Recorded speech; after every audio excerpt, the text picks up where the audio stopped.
Jamie here, back with another dose of milk, honey, and mayhem. I want to say thank you to everyone who's subscribed. I just need 112 more you guys to go on down there and click that button so I can start doing some lives and giveaways for y'all. And don't forget that I don't just talk about the history of Giles County over here on my channel. I occasionally hop on with other creators to discuss everything from the Idaho 4 case to Sister Wives. So check out Toddy One Skip and 1980 Millennial Commentates for those. I will link their channels down below in the description. But let's get on into today's video, because it is one that you will feel deeply in your soul. Today, we're heading to the Giles County PowWow.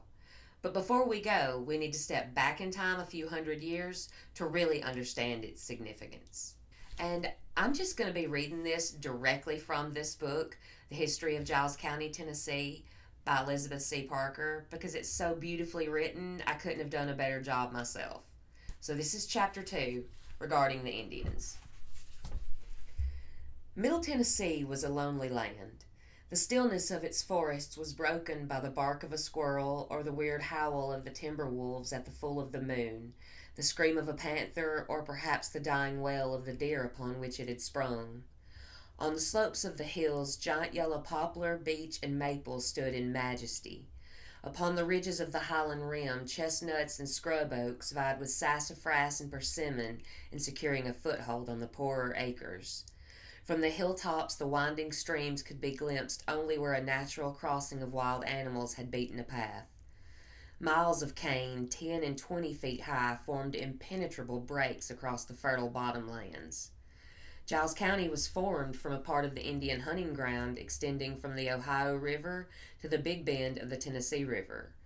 Because it was claimed by 5 different tribes, it was often a battleground, and no one tribe dared to make it a permanent home. The Creeks of North Alabama probably came into this territory more frequently than any other tribe.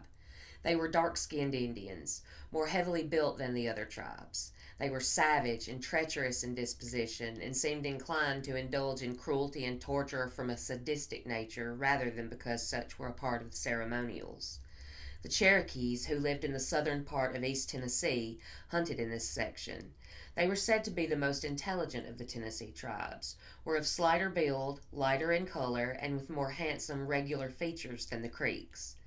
The Chickasaws from the bluffs of the Mississippi River claimed as their hunting ground Middle and West Tennessee, as well as North Alabama as far east as the headwaters of the Duck and Elk Rivers. The Shawnees, to the north of the Wabash River, and the Choctaws of the Mississippi likewise claimed Middle Tennessee as a hunting ground. Before the coming of the white man, however, they had almost been excluded by the other tribes. Evidence shows that various tribes made camps at several places in the county for stays of some length. Flints ranging from large skinning knives and tomahawk heads to the tiny bird point are still plowed up in fields. Several excellent collections of Indian arrowheads can be found in the county. At places, particularly near running streams, were chips of rock showing that arrowheads were probably made at these camps. The chips and faulty arrowheads were types of flint, quartz, and transparent onyx, materials not contiguous to this area. Indian artifacts, beads, pottery, and the like have been found. Almost every community in the county has its legend of buried Indian treasure, but so far as it is known, none of this has been located. One of these legends refers to a steep rocky hill in the western part of the county. 2 white prisoners were supposed to have been left guarded under a heavy oak tree while part of an Indian raiding party went up the hill and buried bags so heavy they were presumed to have contained gold. So strongly has this legend persisted over the years that men have dug with pick and shovel for this treasure. Later, mineral or divining rods were used for prospecting. The last group of men, stragglers to the community, used a Geiger counter in their search. Contrary to the general belief, Indians did not roam aimlessly through the forests of Middle Tennessee. The heavy growths of bamboo and berry briars infesting the forests, with the menace of rattlesnakes and copperheads, caused even Indians to tread with care. These Indians followed definite trails on their hunting and war expeditions, branching off from these to hunt and fish. One of these, the Old McCutcheon Trail, crossed the Elk River at Latitude Hill, passed through the eastern portion of Giles County into Marshall County, crossed the Duck River, and wound towards Nashville. Another trail crossed the Elk River near Prospect, Tennessee, veered northwest into the barrens, poor ridgeland covered with scrub oak, of the Highland Rim near the intersection of Giles, Murray, and Lawrence counties. Indian Creek received its name from the tracks of Indians seen along its bank by James Robertson's party of surveyors. So the Native Americans already had a complicated relationship with Giles County before the Indian Removal Act of 1830.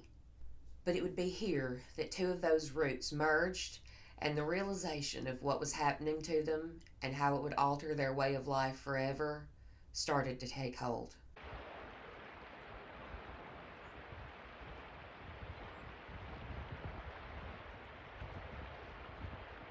This description of the meeting of those two routes along the Trail of Tears is taken from the website for the Giles County Trail of Tears Memorial Museum. If you're ever in town, you should check that out. It's amazing. During the first half of the 19th century, historians estimate that approximately 100,000 Native Americans were forcibly removed from their eastern homelands and relocated to lands west of the Mississippi River.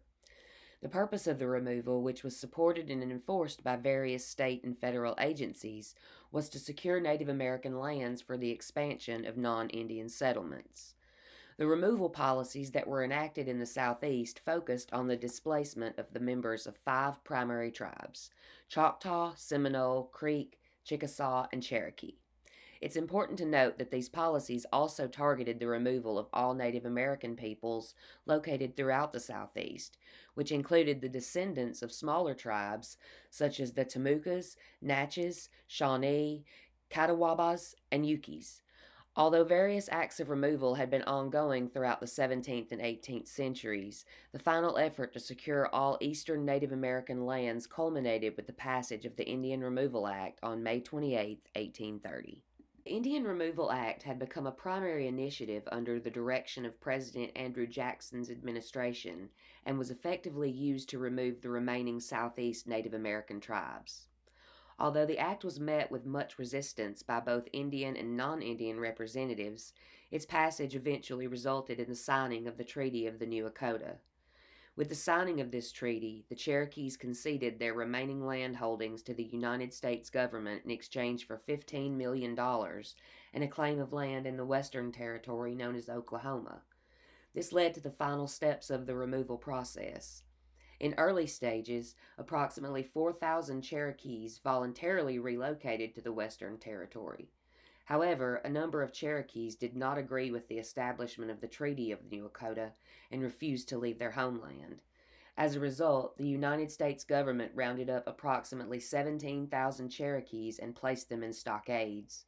From these stockades, which were located within former Cherokee lands, the Native Americans were led along pre-established land and water trails to the Western Territory. The journey along these trails was designated Nunadun al Sunyi by the Cherokee people, which translates to the trail where they cried. To subsequent generations, the removal policies and actions have come to be known as the Trail of Tears. The city of Pulaski, located in Giles County, Tennessee, has the unique distinction of being one of the only cities in the country where two of the Trail of Tears land routes overlapped.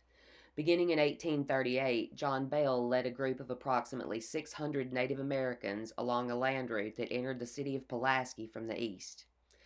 During this time, John Benge led another group of approximately 1,000 Native Americans along a land route that entered the city from the south.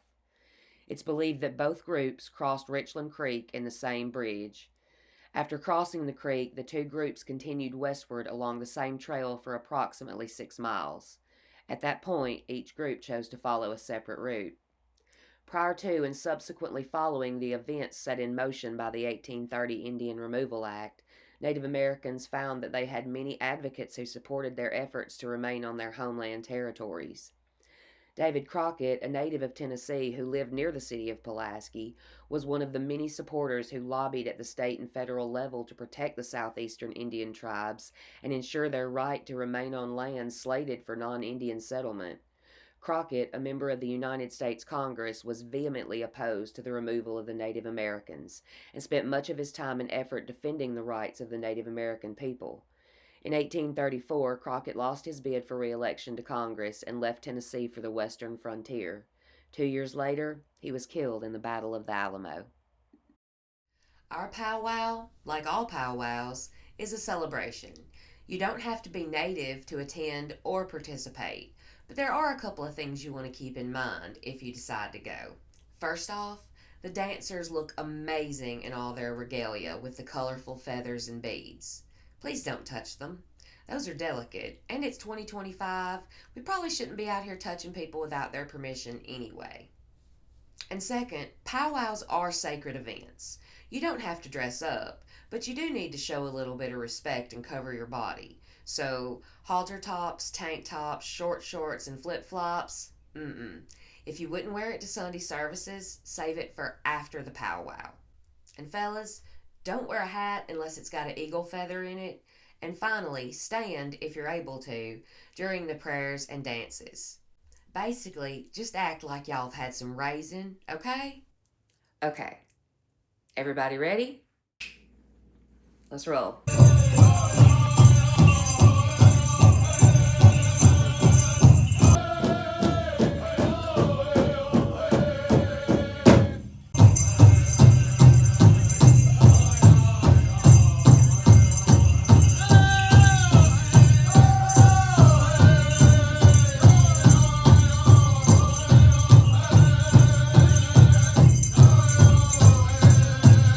When it comes to ancestors, I'm proud these are mine.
Yeah, and you will give me a 10. Lord of mercy. I don't have enough ones for my Do you see anything?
Native American fry bread, Three Sisters. It's a powwow tradition.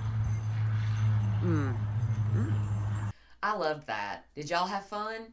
Let me know down in the comments. And don't forget that if you want to check out the powwow in person, it's going on today, Sunday, April 27th, from 10 to 5 at the Giles County Ag Park.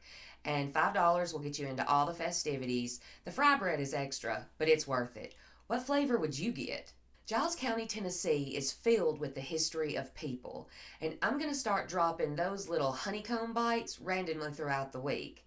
And we've also had several disasters here, and next week's video is taking us to the site of the train derailment in 1975. So make sure you're subscribed so you don't miss any of that. And don't forget to check out Toddy One Skip and 1980 Millennial Commentates as I go live with both of them occasionally, and it's always a good time. Come hang out with us. Links in the description. And if anybody wanted to buy your girl a coffee to help keep me chugging along, I'd sure appreciate it. The CashApp, Venmo, and PayPal, down there in the description as well. Thanks for sharing your Sunday with me. I appreciate it. Until next time, y'all be good.